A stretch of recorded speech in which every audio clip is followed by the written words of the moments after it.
Welcome to Lotus Premier Education. My name is Amanda and I want to be your college tutor. Today we're going to be talking about a super taboo topic, how to spend your summers during high school. Now, I know that as we move through high school, it changes a little bit. There's some things you want to be doing junior year and senior year that maybe you don't need to be doing freshman and sophomore year, but there are a couple of primary rules that I like to tell students to help you plan the most advantageous, fun, and fulfilling summer possible. So first, what you want to think about is what are the colleges actually looking for when they consider your summer activities? Well, you should really keep in mind that the colleges are actively considering what you're doing over the summer as a key part of your application process. In fact, there are a few schools that have started adding this as a separate question on their own application. They will literally ask you to write out what you did each summer.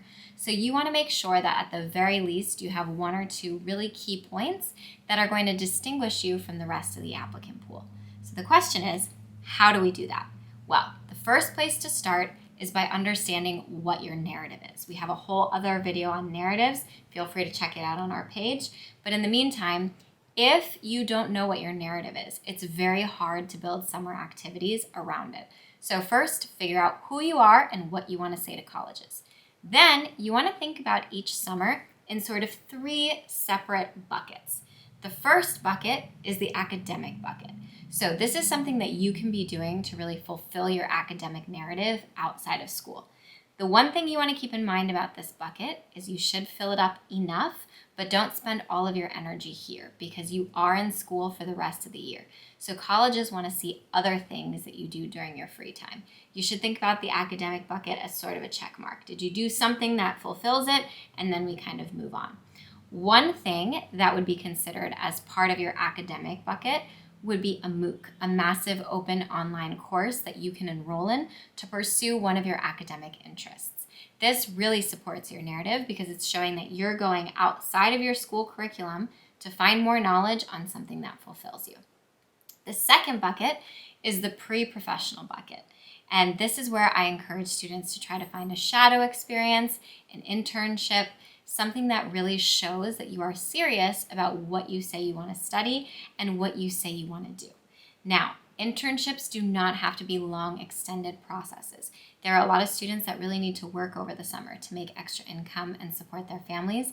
An internship or a shadow experience could literally be a day or two with a local professional just to get more insight into what you say you want to do. Also in that pre-professional bucket is a summer job. So if you want more work experience, if you need more work experience, that is really valid and a great way to spend your summer and will look good to college admissions. That's fulfilling that second bucket as well. The third bucket is what I like to call independent extracurriculars. So what this means is something that you decide to do, start, found, participate in that is not established for you. Going into a program that is already pretty pre-established, that you just kind of enrolled in, doesn't show much effort on your part. It shows that you can follow directions and you can follow a group. But what colleges are really looking for are movers and shakers, people that go beyond the norm and find something to do that really makes an impact. So in that third bucket, you could consider making friendship bracelets and selling them and donating the proceeds to a local nursing home or a charity that you care about. You could start a new club, a new organization.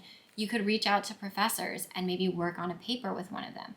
There's a lot of things you can do here, but as long as they're started by you, they hold a lot of weight in the college admissions process. There's going to be a lot more that we talk about as far as how you should spend your summer, but this is the first way to start mapping it out.